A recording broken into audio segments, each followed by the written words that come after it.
नमस्कार मु जुलूस सर आपण मानकु स्वागत जनाऊँगी। जुलूस सर यूट्यूब चैनल को पिला माने सप्तम श्रेणी साहित्य बहिर कविता विभाग जो रही छोटमोर गाँटी से छोटमोर गाँटीर कवितार कवि होउचंती सच्चिदानंद राउतराय। आज आम ये छोटमोर गाँटी कवितार जेते तार प्रश्न उत्तर रही सबु गुड़ी को आज आम आलोचना करिबा। आस फर्स्ट एक नंबर क देला कविताटी रे कहा कथा वर्णना करा जाइछि। छोटमोर गाँटी कवितारे कवि सच्चिदानंद राउतराय निज जन्मभूमि पल्ली ग्रामर जीवंत छवि वर्णना करिसंती। ग्राम भूमिर मधुमय परिवेश कमनीय प्रकृति एवं निज ग्राम सह अंतरंग अनुभूति को कवितारे वर्णना करिसंती। तापर देखिबा ख जीवनर जेउ दुईटी विशेष कार्य सह गाँ माटी जड़ित ताहा कुह। जन्म और मृत्यु ये द्वय जीवनर साधारण सत्य।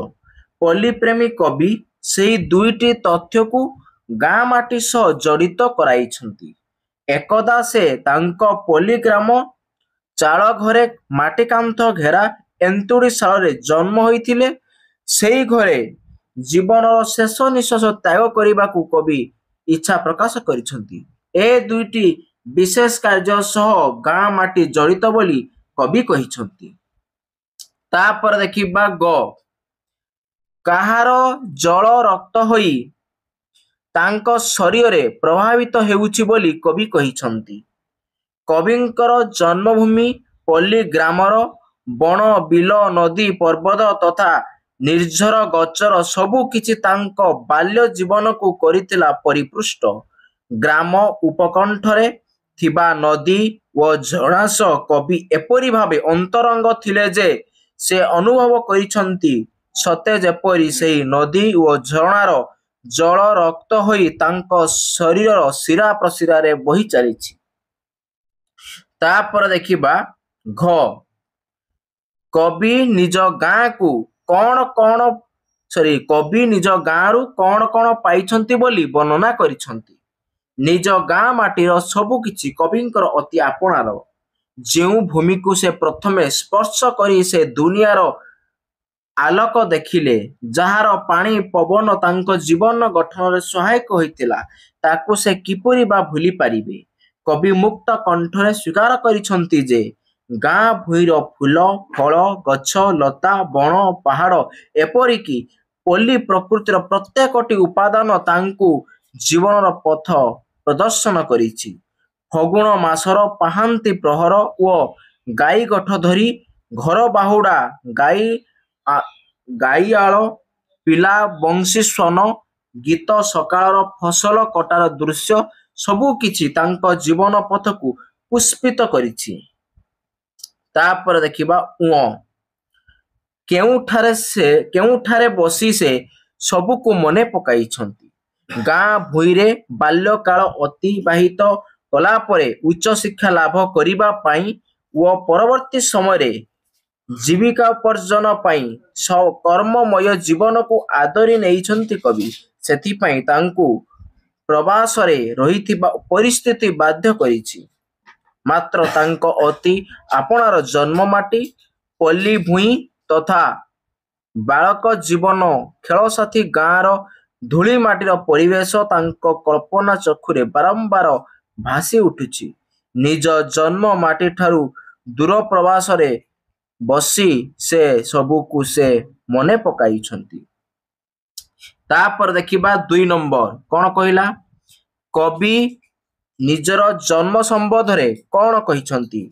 कविंक पाई तांको जन्मभूमि पल्ली ग्राम स्वर्गपरी महान। गाँ भूइर माटी घर एंतुड़ी शाल जन्म नहीं से नूतन आलोक दर्शन करिछंती। एबे मध्य से घर कांथरे कौड़ी तैयारी कौन षठी घर रही जहाँ को देखिले तांको बाल्य जीवन अभूला स्मृति मने पड़ी जाए। तापर देखिबा ख ଗ୍ରାମର କେଉଁ କେଉଁ ଜିନିଷ ତାଙ୍କୁ ଜୀବନ ଦେଇଛି।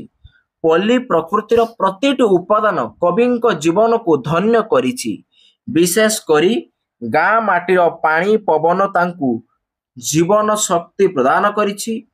କବି ଅନୁଭବ କରିଛନ୍ତି ସତେ ଯେପରି ଜନ୍ମଭୂମିର ଜଳ ତାଙ୍କ ଶିରା ପ୍ରଶିରାରେ ରକ୍ତ ହୋଇ ବୋହି ଚାଲିଛି ଏବଂ ପଲ୍ଲୀର ମୁକ୍ତ ପବନ ତାଙ୍କ ନିଶ୍ୱାସ ପ୍ରଶ୍ୱାସରେ ଚଳପ୍ରଚଳ ହୋଇ ତାଙ୍କୁ ଜୀବନ ପ୍ରଦାନ କରିଛି। ତାପରେ ଦେଖିବା ଗ ତାଙ୍କ ଆଖିରେ କିଏ ନୂଆ ଚାହାଣୀ ଭରି ଦେଇଛି। ଗାଁ ଭୂଇଁର ସବୁଜିମା କବିଙ୍କ କଣ୍ଠରେ ଭାଷା ଭରି ଦେଇଛି। ବସନ୍ତ ଋତୁର ମନୋରମ ଉଷା କାଳ ବିଶେଷ ଫଗୁଣ ମାସର ପାହାନ୍ତି ପ୍ରହର କବିଙ୍କ ଜୀବନରେ ଏକ ସ୍ୱତନ୍ତ୍ର ଭୂମିକା ଗ୍ରହଣ କରିଛି ବୋଲି କବି ଅନୁଭବ କରିଛନ୍ତି। କବିଙ୍କ କଳ୍ପନାରେ ଉଷା କାଳର ସେହି ଶୀତ ପରିବେଶ ସତେକି ତାଙ୍କ ଆଖିରେ ନୂଆ ଚାହାଣୀ ଭରିଦେଲା। ସେହି ଚାହାଣୀ ତାଙ୍କ କିଶୋର ଜୀବନରେ ରଙ୍ଗ ଭରିଦେଲା। ତାପରେ ଦେଖିବା ଘ ଆଲୁଅ ଠାରୁ ଅନ୍ଧାର ଭଲ କାହିଁକି କୁହାଯାଇଛି? ପୂର୍ଣ୍ଣମୀ ରାତିର ରଜତ ଶୁଭ୍ର ଜ୍ୟୋତ୍ସ୍ନା କେବଳ ଗାଁ ଭୂଇଁରେ ହିଁ ଉପଭୋଗ୍ୟ ହୋଇଥାଏ। ମାତ୍ର କବିଙ୍କ ପାଇଁ ସେହି ଆଲୋକ ଯେତେ ମନୋହର, ଅନ୍ଧକାର ତାଠାରୁ ବହୁଗୁଣେ ଭଲ। କାରଣ ରାତ୍ରିର କାଳ ଅନ୍ଧାରକୁ ଡରି ଶିଶୁ ମାର କୋଳରେ ଆଶ୍ରୟ ନିଏ। ବାଳକ ସମୟରେ ମଧ୍ୟ କବି ତାରକତି ଆକାଶର ସୌନ୍ଦର୍ଯ୍ୟ ଉପଭୋଗ କରିଛନ୍ତି। ମେଘୁଆ ରାତିର ଅନ୍ଧାରରେ ଜୁଳୁଜୁଳିଆ ପୋକ ମିଞ୍ଜି ମିଞ୍ଜି ଆଲୋକ କବିଙ୍କୁ ଆନନ୍ଦ ଦେଇଛି। ଅନ୍ଧକାର ନଥିଲେ ଆଲୋକର ମହାନତା ଅନୁଭୂତ ହୋଇପାରନ୍ତା ନାହିଁ। ହୁଏତ ସେଥିପାଇଁ କବି ଆଲୋକ ଅପେକ୍ଷା ଅନ୍ଧକାରକୁ ଭଲ ବୋଲି କହିଛନ୍ତି। ପଲ୍ଲୀ ଭୂମିର ସନ୍ତାନମାନେ ଆଧୁନିକତାର ଆଲୋକର ସ୍ପର୍ଶ ପାଇ ନିଜର ଜନ୍ମଭୂମିକୁ ଭୁଲି ଯାଇଥିବାରୁ କବି ଏପରି ଅପେକ୍ଷା କରିଛନ୍ତି। ତାପରେ ଦେଖିବା କବି ତାଙ୍କ ଜୀବନରେ କ'ଣ ଇଚ୍ଛା କରିଛନ୍ତି? ସହରର ବିଳାସପୂର୍ଣ୍ଣ ଜୀବନ କବିଙ୍କୁ ଆନନ୍ଦ ଦେଇ ପାରିନାହିଁ। ସ୍ୱର୍ଗତୁଲ୍ୟ ଯେଉଁ ପଲ୍ଲୀ ଗାଁର ମାଟି ଘରେ ତାଙ୍କର ଜନ୍ମ, ସେହି ଗାଁର ଶ୍ମଶାନରେ ତାଙ୍କର ଅନ୍ତିମ ସମୟରେ ଜୁଇ ଜଳିବ ବୋଲି ଇଚ୍ଛା କରିଛନ୍ତି। ତାପରେ ଦେଖିବା 3 ନମ୍ବର କ'ଣ କହିଛି? 50ରୁ 60ଟି ଶବ୍ଦରେ ଉତ୍ତର ଲେଖିବା।